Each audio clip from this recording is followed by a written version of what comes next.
नमस्कार दोस्तों, मैं हूं राकेश तिवारी। आप देख रहे हैं मानसरोवर न्यूज सीमांत की आवाज़। दोस्तों, आज वार्ता के लिए हमारे बीच में एक खास मेहमान हैं जिनका राजनीतिक जीवन, छात्र राजनीति से शुरू हुआ। एनएसयूआई के विभिन्न पदों पर आपने काम किया। उसके बाद आप छात्र संघ के चुनाव को लड़े। आप संयुक्त सचिव रहे, महासचिव रहे और छात्र संघ के अध्यक्ष पद को भी आपने सुशोभित किया मुंशियारी में। आप जब संगठन की राजनीति में आए तो आपने प्रदेश कार्यकारिणी के आप सदस्य रहे, कांग्रेस के ब्लॉक के अध्यक्ष रहे और दूसरी बार अपने कांग्रेस पार्टी के जिला अध्यक्ष आप बने हैं। उससे पूर्व में आपने पंचायती राजनीति में भी अपने आप का जो आजमाइश की और जिला पंचायत सदस्य तल्ला जोहार से आप विजय बनकर आए। आज ऐसे अपने बड़े भाई हैं मनोहर सिंह टोलिया, कांग्रेस के जिला अध्यक्ष हैं। आज उनसे खास बातचीत करेंगे क्योंकि आज धारचूला विधानसभा में चारों दिशाओं में भ्रष्टाचार को लेकर के कांग्रेस और बीजेपी आमने सामने हैं। तो ऐसे में आज आपसे विशेष वार्ता करेंगे। आपका दाजू बहुत बहुत स्वागत है। और आपसे पहला सवाल मेरा यही है, क्योंकि आप दूसरी बार पार्टी के अध्यक्ष बने हैं, तो अब आपकी आगे की क्या योजना रहने वाली है? देखिए, मुझे कांग्रेस पार्टी हाईकमान, प्रदेश कांग्रेस कमेटी का, हमारे गणेश गोदियाल जी का और स्थानीय विधायक हरीश धामी जी का और हमारे जो है राहुल गांधी जी का मैं बहुत बहुत धन्यवाद करना चाहता हूं। जिस विश्वास और भरोसे के साथ उन्होंने मुझे दोबारा जिला अध्यक्ष बनाया, उसी विश्वास और भरोसे के साथ मैं खरा उतरने का पूरा प्रयास करूंगा, कोशिश करूंगा। गांव से लेकर सड़क तक तमाम जन मुद्दों को लेकर, कांग्रेस संगठन पार्टी को लेकर तमाम मुद्दों को लड़ाई लड़ूंगा और पूरे कांग्रेस के जितने भी कार्यकर्ता हैं, पदाधिकारी हैं, जितने भी कांग्रेस से जुड़े हुए लोग हैं, सबको एकजुट रखकर एक साथ आगे बढ़ने का काम करूंगा। जो अब आपके लिए, क्योंकि आपको विशेष समय पर ये धारचूला विधानसभा में मैं अगर क्योंकि सवाल विधानसभा को लेकर के ही पूछ रहा हूँ, क्योंकि आपके लिए चुनौती रहेगी कि विधानसभा को आपने फिर चौथी बार यहाँ पर जीत दर्ज करनी है, क्योंकि लगातार इस धारचूला विधानसभा को कांग्रेस का गढ़ कहा जाता है और लगातार स्थानीय जनता का प्रेम आप लोगों को मिलता रहा। तो इस जो आपके लिए चुनौती अब आ गया है, क्योंकि पिछले चुनाव के मुकाबले इस बार का जो विधानसभा का चुनाव था, आप लोगों की जीत का अंतर धीरे धीरे कम हो रहा है, तो ये चुनौती को आप कैसे साथ पाएंगे आगे? देखिए, धारचूला, मुंशियारी, तल्ला जोहार, गोरीछाल की जनता ने जिस प्रकार 2012 में हरीश धामी जी को विजयी बनाने का काम किया, उसके बाद 17 में भी विजयी बनाने का काम किया, 22 में भी विजयी बनाने का काम किया, ठीक वैसे ही 27 में भी हम सब जितने भी कार्यकर्ता हैं, कुछ लोग जुड़ते हैं, कुछ लोग नए जुड़ते हैं, कुछ लोग पुराने लोग इधर उधर चले जाते हैं, कुछ लोग नए कार्यकर्ता, हमने नई टीम जोड़ के बहुत अच्छा टीम, हमारा महिलाओं की टीम है, युवाओं की टीम है, हमारे बुजुर्गों की टीम है, वरिष्ठ नागरिकों की टीम है, हमारे बुद्धिजीवी वर्गों की टीम है। हम कांग्रेस की टीम मजबूत बनाने का काम हम लोगों ने किया है। हमारे पूरे क्षेत्र में, चाहे वो मुंशियारी हो, चाहे वो तल्ला जोहार हो, चाहे वो गोरीछाल हो, चाहे वो धारचूला हो, तमाम गांव से लेकर बाजार तक हम सब लोगों ने जो है कांग्रेस को मजबूत बनाने का काम किया है। कांग्रेस मजबूत होगा तो हमारा कैंडिडेट मजबूत अंतराल से जीतेंगे। आपके लिए, क्योंकि आप डीडीहाट के अध्यक्ष हैं और डीडीहाट में भी लंबे समय से कांग्रेस की वापसी नहीं हो रही है, ये हमेशा चुनौती बनी हुई है कांग्रेस के लिए। अब जब भाजपा के अंदर स्थानीय जो विधायक हैं और कई बार पलटवार वहाँ भी चल रहे हैं, तो ऐसे में आपको लगता है कि क्या आप सही अवसर आ गया है कि जब कांग्रेस की वहाँ वापसी हो सकती है, या फिर आपके लिए चुनौती बनी हुई है? देखिए, इस बार हम डीडीहाट हो, चाहे कनाली सीना हो, चाहे आपका हो मुआनी घाटी हो, चाहे थल हो, चाहे आपका अस्कोट हो, हम इस बार कई समय बाद जो है डीडीहाट को जीतने का काम करेंगे और हाईकमान जिसको टिकट देगा वो चुनाव लड़ेगा, बिल्कुल बढ़िया मजबूती तरीके से। पहली बार डीडीहाट में जो है जीतने का काम हम कर रहे हैं डीडीहाट में, क्योंकि आपने देखा होगा विपक्ष में तमाम 3-4 कैंडिडेट हैं, आपस में लड़ रहे हैं, एक दूसरे की क्रिटिसाइज कर रहे हैं। आप भारतीय जनता पार्टी तो आपस में भीड़ दिए, लड़ रही है, जमीनी स्तर पर आप जाइए ना, लेकिन वो सोशल मीडिया पर और अखबारों में वो दिख नहीं रहे, लेकिन अंदर अंदर ही आप देख रहे हैं कि डीडीहाट में आपस में लोग भिड़ने का काम कर रहे हैं। हम कांग्रेस इस बार विजयी करेंगे, बिल्कुल डीडीहाट विधानसभा हम जीतने का काम करेंगे।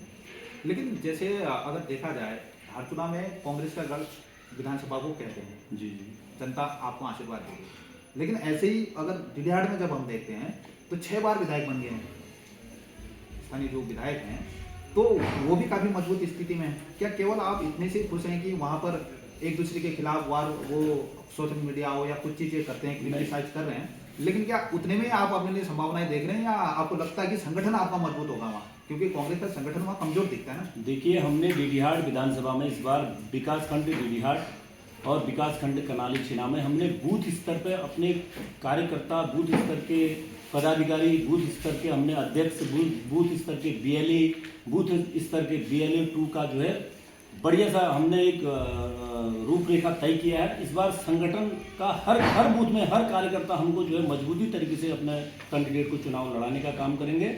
और हमने जो है संगठन, चाहे वो आपका मुनाकोट से लेकर आपका थल हो, थल से लेकर मुआनी हो, मुआनी से बुंगा छीना हो, चाहे वो देवल थल हो, चाहे आपका वो कनाली छीना हो, चाहे आपका अस्कोट हो, चाहे डीडीहाट हो।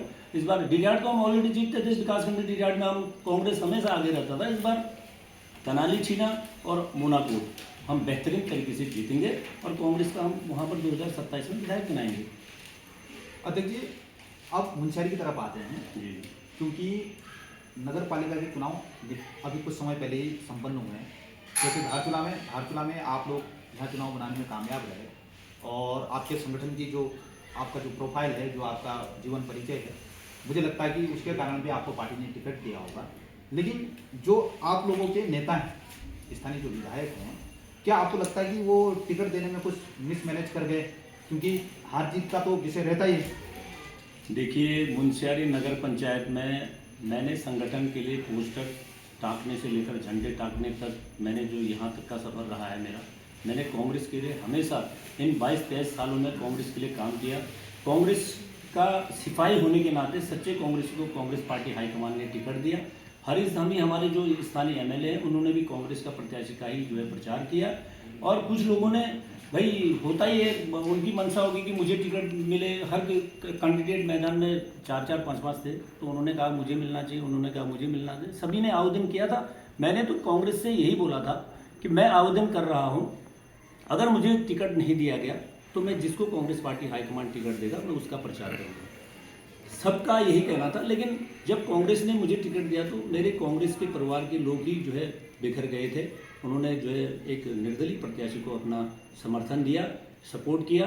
कोई नहीं, जनता का जनादेश मेरे लिए सर्वोपरि है। मैं उसको कोटि कोटि जनता का धन्यवाद करता हूँ, प्रणाम करता हूँ कि मुझे कोई बात नहीं, मैं नगर पंचायत अध्यक्ष नहीं बन पाया तो इसके लिए मेरी पार्टी ने, हाईकमान ने, चाहे वो प्रदेश कांग्रेस हो, चाहे हाईकमान हो, चाहे मेरे स्थानीय एमएलए हो या मेरे स्थानीय जो कांग्रेस के पदाधिकारी हैं, उन्होंने सबने सपोर्ट किया था। कुछ लोग होते ही हैं, कुछ वहाँ पर जितने कैंडिडेट थे उस सारे कैंडिडेट एक हो गए, कांग्रेस के खिलाफ हो गए सारे कैंडिडेट कि मुझे टिकट नहीं दिया। इवन जिस भारतीय जनता पार्टी ने जिस कैंडिडेट को टिकट दिया था अपने प्रत्याशी को, उन्होंने तक जो है अपनी वोट जो है कांग्रेस का प्रत्याशी जीत रहा करके उधर डाल दिया। आप करेंगे कांग्रेस भाजपा के प्रत्याशी ने? जी बिल्कुल बिल्कुल बिल्कुल, आप बड़ी बात कह रहे हैं, बहुत बड़ी बात है। बिल्कुल आप पता करिए, आप बिल्कुल आप इस जमीनी स्तर से पता करिए कि 4 कैंडिडेट एक हो गया और कांग्रेस का प्रत्याशी सिंगल पड़ा था। तो इसलिए कांग्रेस ने जितना जो मनोहर सिंह टोलिया को आशीर्वाद जितनों ने दिया है, मैं उसका धन्यवाद करता हूँ। कोई बात नहीं, आने वाला समय में 2027 में सरकार आएगा। नहीं, लेकिन अब जैसे आप अध्यक्ष बन गए हैं जी, क्योंकि आप चुनाव लड़े और उसकी परिस्थिति अलग थी जो आपने बताया, लेकिन अब आप अध्यक्ष हैं पार्टी के और जो जीते हुए प्रत्याशी हैं निर्दलीय तौर पर कांग्रेस के ही वो कार्यकर्ता रहे, लेकिन वो बागी होकर उन्होंने चुनाव लड़ा। अब कुछ समय से वो विधायक जी के फोटो फ्रेम में दिखने लगे हैं, जबकि एक तरफ एक समय की स्थिति ये थी कि दोनों ही तरफ से एक दूसरे के लिए क्या होते थे, वार पलटवार करते थे और एक दूसरे पे आरोप और कई ऐसी बातें भी कही गई जिनको हम मतलब मुझे लगता है कि इंटरव्यू में नहीं कहना चाहिए। लेकिन आप ये बताइए कि अब आप उसको कैसे साध पाएंगे, उन परिस्थितियों को कैसे साधेंगे कि फिर उन्हीं दोस्तों के बाद आपको जाना है? देखिए, मुझे जाना नहीं है, जिनको तो मैं कांग्रेस पार्टी का जिलाध्यक्ष मैं हूँ। कांग्रेस पार्टी का चाहे वो छोटा कार्यकर्ता हो, चाहे वो बड़ा पदाधिकारी हो, सबको कांग्रेस पार्टी विधानसभा के भीतर सबको साथ लेके चलेंगे और तभी जो है पूरा कांग्रेस परिवार एकजुट होकर पूरा जो है मेहनत करेंगे सब लोग। भाई चुनाव में हमारे नगर पंचायत चुनाव अलग चीज़ था, ये है विधानसभा का चुनाव है। विधानसभा चुनाव में सबको एकजुट रख के जितने भी पदाधिकारी कार्यकर्ता हैं सब लोग एक लड़ाई लड़ेंगे हम हरीश धामी जी के लिए और 2027 में हरीश धामी जी को विजय बनाने का काम करेंगे। तो ऐसी चर्चाओं को आप विराम दे रहे हैं कि जो अभी वर्तमान के जो नगर पंचायत के अध्यक्ष हैं जी मुंशियारी में, तो उनकी इधर उधर जाने की शंकाओं को आप समाप्त कर रहे हैं। आप कह रहे हैं कि वो कांग्रेस में ही फिर वापसी कर रहे हैं। कांग्रेस में देखो विधानसभा चुनाव में 2027 में हमें जो विधानसभा चुनाव लड़ना है, और कांग्रेस के जितने भी जो बागी थे सब कांग्रेस के परिवार के भीतर हैं। कुछ लोग कांग्रेस से जुड़े हैं, कुछ लोग माननीय विधायक हरीश धामी जी से जुड़े हैं। स्वागत है, अच्छी बात है, हरीश धामी जी का काफिला बढ़ना चाहिए, इसी में हम सब खुश हैं। और अध्यक्ष जी, आपसे अच्छी चर्चा हमारी चल रही है। अब एक महत्वपूर्ण मैं मुद्दे पर आ रहा हूँ, क्योंकि लंबे समय से धारचूला विधानसभा में भ्रष्टाचार को लेकर के, क्योंकि ये सवाल मैं बीजेपी के नेताओं से भी पूछता रहा हूँ कि क्या ऐसी स्थिति बनने की जो वार पलटवार आप दोनों के बीच में चल रहा है, कांग्रेस और भाजपा के बीच में, तो अपना भ्रष्टाचार किसी को नहीं दिख रहा है और दूसरे का भ्रष्टाचार सबको दिख रहा है। तो इस पर आप क्या कहेंगे कि जो भ्रष्टाचार के आरोप विधायक जी ने 2025 के जो भी मेले के मंच में मुख्यमंत्री जी के सामने रखे हैं, क्या केवल उतना ही भ्रष्टाचार इस विधानसभा में हुआ है या और आगे भी कुछ है?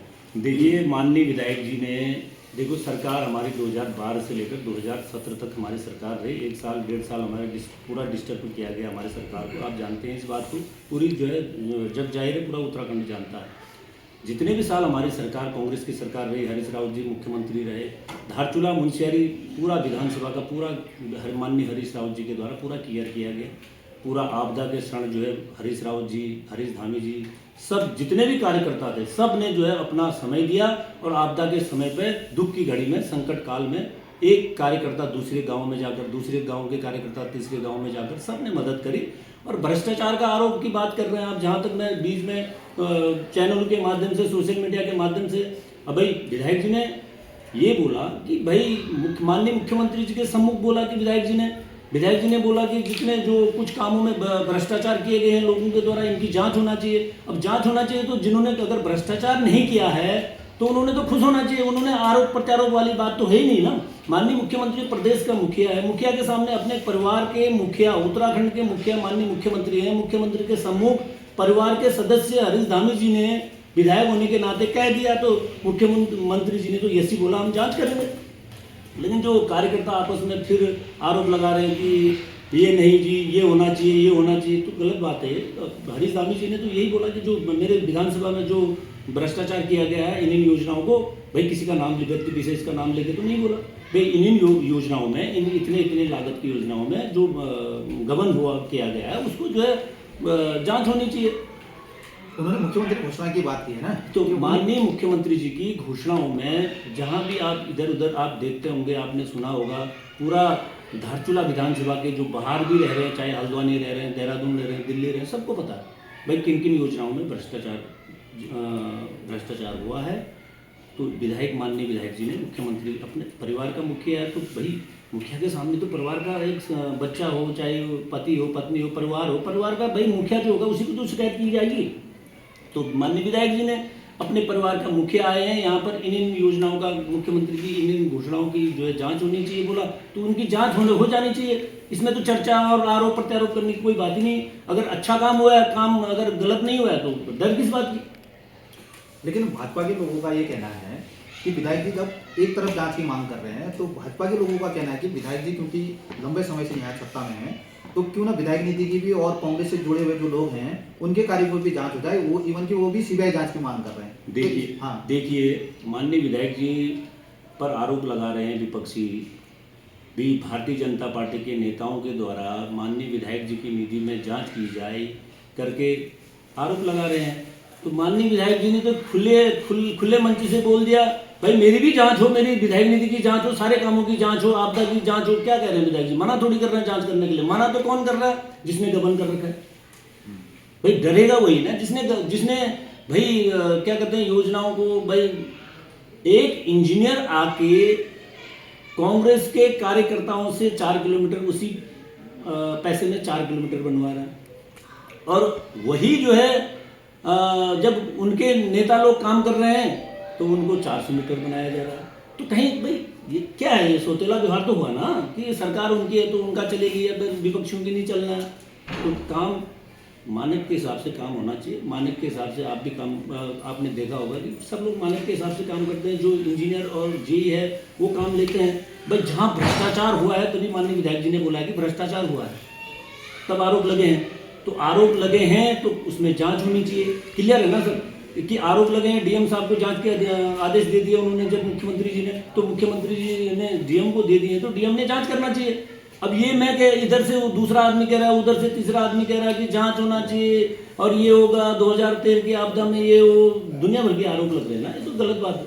नहीं, मेरी एक पिछली बार कांग्रेस के भाजपा के नेता से जो मेरी वार्ता हुई, उनका ये कहना था कि विधायक जी का जो प्रेम था माननीय मुख्यमंत्री जी को लेकर के लगातार बना हुआ था, वो हर मंच से उनकी तारीफ कर रहे थे। लेकिन कुछ समय पहले कुछ ऐसी बातें रही, मतलब उसकी हम तो साक्षी नहीं, लेकिन उनका ये आरोप था कि मुख्यमंत्री जी की तरफ से कुछ ऐसी चीजें नहीं हुई तो इसलिए आप विधायक जी आक्रामक हो रहे हैं और चुनावी वर्ष में हो रहे हैं। ना ना ना ना, ऐसा कुछ नहीं है। माननीय मुख्यमंत्री जी के साथ भाई विधानसभा है, विधानसभा में 70 विधायक हैं, 70 विधायक हैं, 70 में से एक को मुख्यमंत्री बनाया, तो परिवार के मुख्यमंत्री मुखिया हैं, विधायकों के मुखिया हैं और उनके जो परिवार के सदस्य विधायक हैं। तो अपने मुखिया के सामने भाई परिवार है, परिवार में अगर पिताजी के सामने बेटा भी रोता है, बेटे के सामने बाप भी रोता है, तो भाई ये तो चलता है, उनका परिवार है। परिवार में जो है भाई अच्छे भी रिश्ते होते हैं, बुरे भी रिश्ते होते हैं। जब अगर ठीक है विधानसभा अगर हरीश धामी जी के धारचूला मुंशियारी में तल्ला जोहार में अगर कुछ काम नहीं हो रहे होंगे तो विधानसभा में आप देखते हैं विधायक जी भाई दमखम तरीके से स्थानीय मुद्दों को रखते हैं, चाहे वो सड़क हो, चाहे शिक्षा हो, चाहे बिजली हो, चाहे पानी हो, तमाम मुद्दों को लेकर हमेशा सदन में माननीय विधायक जी जो है लड़ते रहते हैं, दबंग तरीके से अपनी बात को रखते हैं, ठोक बजा के रखते हैं। तो कहीं ना कहीं काम नहीं हुआ विधानसभा का तो उनकी नाराजगी स्वाभाविक है। भाई जब मुख्यमंत्री जी अगर शासन प्रशासन उनका काम नहीं करेगा तो स्वाभाविक है कि माननीय विधायक जी जो है नाराज होंगे, चाहे वो फिर मुखिया हो, चाहे वो पिता हो, चाहे वो माँ हो, नाराजगी तो जताएगा। परिवार है, परिवार में तो भाई परिवार है, सब परिवार में नाराजगी नहीं जताएगा तो कहाँ जताएगा आदमी। हाँ, अब इस बातों को हम समाप्ति की ओर लेते हैं आगे, क्योंकि आपके पास भी चुनाव का आगे कार्यक्रम है और आगे भी हम बात करेंगे।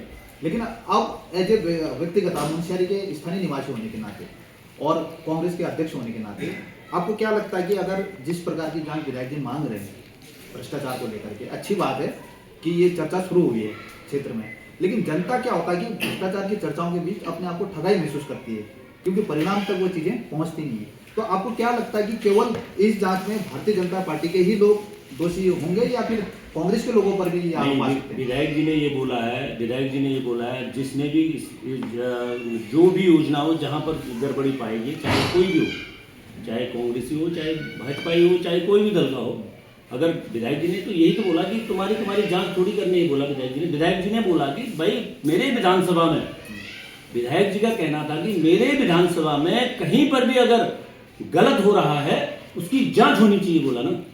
वो व्यक्ति विशेष किसी का नाम लेके बोला नहीं। और विपक्षी आए दिन आरोप लगा रहा है, अरे क्या बताएं आप, जो सुशीला तिवारी हल्द्वानी में, जो पिथौरागढ़ हॉस्पिटल में, जो यहाँ से एम्स जाते हैं, जो यहाँ से दिल्ली जाते हैं, उन गरीब लोगों को पूछिए ना हरीश धामी विधायक क्या क्या काम करते हैं। अपना जो विधायक निधि को छोड़कर अपने जेब से भी लोगों का मदद करने का काम करते हैं। एक गरीब को क्या चाहिए, छोटा सा मदद चाहिए। आपको उसको 2000 या 1000 या 500 के या 5000 की जरूरत है एक बीमार आदमी को, बीमार परिवार को, गरीब परिवार को, तो उसको 5000 अगर दुख के समय में किसी ने दिया तो वो सबसे बड़ा मदद होता है। कोई विधायक निधि नहीं मांगता, कोई कुछ। भाई विधायक निधि भाई सरकारी पैसे, सरकारी पैसे का जो है विधायक जी जहाँ जहाँ उनको जरूरत लगता है कि जहाँ जन समस्याएं वहाँ देते हैं, वहाँ काम होते हैं, धरातल में काम हुए हैं। अगर काम नहीं हुए होते तो आज तक जांच नहीं होती। इन 15 साल में भाई 4 साल विपक्ष में भाजपा रहा, तब जो है घोटाले की जांच की बात नहीं करी। 10 साल जो है भाजपा जो है सत्ता में रहा है, 2017 से 22, 22 से 25, तब जांच नहीं करी। आज जो है जब विधायक जी ने बोला, विधायक जी ने मंच से बोला कि जांच होनी चाहिए, तब जाके जो बड़बड़ कर रहे हैं लोग। भैया जब आप एक चीज बताइए ना, राजस्थान से, गुजरात से, मध्य प्रदेश से, भाई कहाँ से जो है किन राज्यों से, स्टेटों से 2013 में जो है राशन आया, आपने देखा होगा, आपने देखा है। और उसमें 50 किलो के पैकेज, और उस 50 किलो में आपका चावल भी था, आटा भी था, और उसमें तेल भी था, उसमें नमक था, मिर्च था, हल्दी था, उसमें जो है मैगी थे, उसमें जो है पानी का बोतल था। भाई जब गुजरात से वो पैकेज 5 किलो का पैकेज मुंशियारी लास्ट बॉर्डर, वो भी विषम परिस्थितियों में, संकट काल की सड़कें खराब थी, कहीं 7 दिन जो है सड़क बंद हुआ अगर हल्द्वानी से मुंशियारी पहुंचने में, तो बीच में 7 दिन ट्रक जो है वहीं रुके। वो राशन मुंशियारी पहुंचने में 20 दिन लग रहे हैं। यदि पानी गिर गया, राशन सड़ गए, तो सड़ा हुआ राशन का लोगों को जो संकट के टाइम जिनको आपदा आई है, आपदा की घड़ी में सड़ा हुआ राशन आपके पास पहुंचाएंगे हम? क्या नहीं पहुंचाएंगे ना। तो जितना जो सड़ा हुआ राशन की जो चर्चा हो रही थी, मैं उनको बता देना चाहता हूँ, राजस्थान गुजरात से जब 20 दिन में अगर मुंशियारी पहुंचेगा आदमी, जब वो सड़ा हुआ राशन क्या पब्लिक को दिया जाएगा? जो अच्छा राशन है वो तो पब्लिक को दिया जाएगा ना। जो खराब है, पानी गिर गया, उसमें नमक है, पानी गिर गया है, उतना पैकेट 50 किलो का पैकेट आपने देखा। गुजरात से यहाँ आ रहा मुंशियारी में, 16 दिन में मुंशियारी ट्रक पहुंच रहे, 16 दिन में धारचूला पहुंच रहे, 16 दिन में तल्ला जोहार पहुंच रहे, कहीं 20 दिन लग जा रहे हैं। रास्ते रोड सड़क, चातुर्मास का सीजन है, कहीं सड़क बंद हो गया तो गाड़ी कैसे आएगा मुंशियारी, कैसे आएगा धारचूला? तो उसमें जो राशन खराब था, उसी राशन को, अच्छे राशन को लोगों को बांटा गया। भाई जो खराब राशन थे, जिसमें पानी गिर गया था, नमक है उसमें, जब पूरा सामग्री खराब हो गया तो लोगों को आप घर में पहुंचाओगे तो नहीं ना। आप किसी को, आपदा से प्रभावित व्यक्ति को ये सड़ा हुआ गला हुआ राशन तो दोगे नहीं। भाई उसमें से उतना 10-10 ट्रक आ रहा है, 10 ट्रक में से अगर 50 कुंटल, अगर 50 पैकेट अगर खराब हो गए तो क्या करना है उसको? दूसरे गरीब को थोड़ी देंगे हम खराब वाला राशन, उसको तो हम साइड तो करेंगे। लेकिन उस समय जब ये चर्चा हुई, उस समय अखबारों में भी छपा, क्योंकि आप स्वयं भी लंबे समय आपने भी पत्रकारिता की है, तो उस समय की जो अखबारों की जो चीजें हैं, मतलब वो आरोप तो ये लगा रही थी आपदा का सामान फेंका गया है। अभी आपका तर्क आ रहा है कि कोई टेक्निकली उसमें चीज थी। देखो, मैं खुद राशन जो है, इनको कुछ पता नहीं है सर। 2013 में जब आपदा आया, आपदा के दौरान एक भी भारतीय जनता पार्टी के नेता कहते, कार्यकर्ता कहते हमने मदद करी, किसी ने कोई मदद नहीं करी, कोई गांव नहीं गया, कोई दुख, जहां पे अगर रात को आपदा आ गई तो कांग्रेस का हर सिपाही, हर कार्यकर्ता, हर पदाधिकारी हरीश धामी जी के नेतृत्व में, हरीश रावत जी के नेतृत्व में पूरा गांव-गांव जाकर अपना जो खाद्य सामग्री बांटने का काम किया, और दुख की घड़ी में उनका जो है साथ निभाने का काम किया मिस्टर हरीश धामी जी ने, एमएलए। अब लोग तो जिन्होंने कुछ नहीं किया, वो उनका काम है आरोप लगाना। भाई तुम 2013-14 की आपदा में, 2018 की आपदा में थे कहां? तुम्हारा नाम कहां था? एक सोशल मीडिया में कहीं पर अगर किसी का नाम आया तो बता दीजिए यार। चुनाव के समय आ रहा है, उनको पता है चुनाव 27 में होना है, कहीं 26 में ना हो जाए चुनाव, हम फटाफट जो है आरोप लगा देते हैं हरीश धामी पे, ये वो करके माहौल खराब कर देते हैं। भाई हर पब्लिक जानता है कि धारचूला मुंशियारी में हरीश धामी जैसा विधायक चाहिए, हरीश धामी जैसा नेता चाहिए, जो उत्तराखंड की सदन में गुर्राते हुए दबंग तरीके से अपनी बात को, अपनी क्षेत्रीय समस्या को रखे, न कि हमको जो है 10 साल पहले का जैसा विधायक नहीं चाहिए। भारतीय जनता पार्टी को कैसे भी जो है हरीश धामी को हराने के लिए तमाम हथकंडे, तमाम जो है झूठी बयान, तमाम झूठे आरोप, तमाम चीजें लगाने का काम कर रहे हैं, ताकि हरीश धामी कमजोर पड़ जाए। लेकिन हरीश धामी कमजोर नहीं है, आम जनता जानती है हरीश धामी के बारे में। हरीश धामी जब शिक्षा का मुद्दा, जिस विद्यालय में टीचर नहीं है, जिस हॉस्पिटल में डॉक्टर नहीं है, उनका मुद्दा वहां सदन में बड़े तरीके से रखते हैं। सोशल मीडिया में सबने देखा है, पूरी विधानसभा का सदन का जो पटल में जो न्यूज पढ़ते हैं लोगों ने देखा है ना, लोगों को पता है। भाई गांव में जाके पूछिए आप, हरीश धामी ने क्या करा है? एक गरीब आदमी को मदद करा है। उसको जरूरी नहीं कि उसको एक 5 लाख की योजना दी हो या 2 लाख की योजना दी हो, उसके एक छोटे से दुख की घड़ी में हरीश धामी ने अपने जेब से मदद किया है, अपने तन मन धन से मदद किया है, तो ये आदमी याद रखता है वो चीज़। आपसे बेहतरीन बातचीत के बीच अब बात को हम खत्म करने के वाले हैं। मेरा अंतिम सवाल आपसे ये आ रहा है कि, क्योंकि देखिए मैंने ये सवाल पहले भी आपसे पूछा कि इस विधानसभा में धीरे धीरे आपकी जीत का अंतर क्या हो रहा है, कम होते जा रहा है, तो क्या उस चुनौतीपूर्ण माहौल में फिर से एक सारथी के तौर पर विधायक हरीश धामी जी ने आपको फिर से ये चाहा है कि आप उस जो उनका, क्योंकि अंतर जो कम होते जा रहा है, चिंता वास्तव में आप कैमरे में ना बोलें, लेकिन आंकड़े कहते हैं कि चिंताजनक स्थिति बनती जा रही है, क्या उसको साधने के लिए फिर से आपकी वापसी होगी? बिल्कुल मेरी वापसी उसको साधने के लिए मैं जैसे मनोहर टोलिया जैसे तमाम तल्ला जोहार से लेकर मुंशियारी से लेकर जौनजीबी से लेकर चौदास वैली, दारमा वैली, आपका ब्यास वैली, पूरी धारचूला में मनोहर टोलिया जैसे कार्यकर्ता हर जगह जगह पे हैं उनके पास। और दूसरी बात, जो अंतर वाली बात कर रहे हैं सर, अंतर तो देखो उत्तराखंड में आप 2022 में देख रहे हैं 500 से कम अंतराल से हमारे कांग्रेस के 10 विधायक हारे हुए। अगर हमारे वो 10 विधायक आए तो भाजपा की सरकार थोड़ा होती। तो जीत चाहे 1 का हो, चाहे 500 का हो, चाहे 1000 का हो, इस बार हम बढ़िया तरीके से, बढ़िया मतों से जीतेंगे और बेहतरीन तरीके से जीतेंगे। हरीश धामी जी को यहाँ से विधायक बना के उत्तराखंड की सरकार में कैबिनेट मंत्री बनाने का काम करेंगे। बहुत बहुत धन्यवाद आपका हमारी पूरी वार्ता में, और उम्मीद है कि आगे भी आपसे इसी प्रकार से बातचीत होगी। बहुत बहुत आपका धन्यवाद। बहुत बहुत धन्यवाद तिवारी।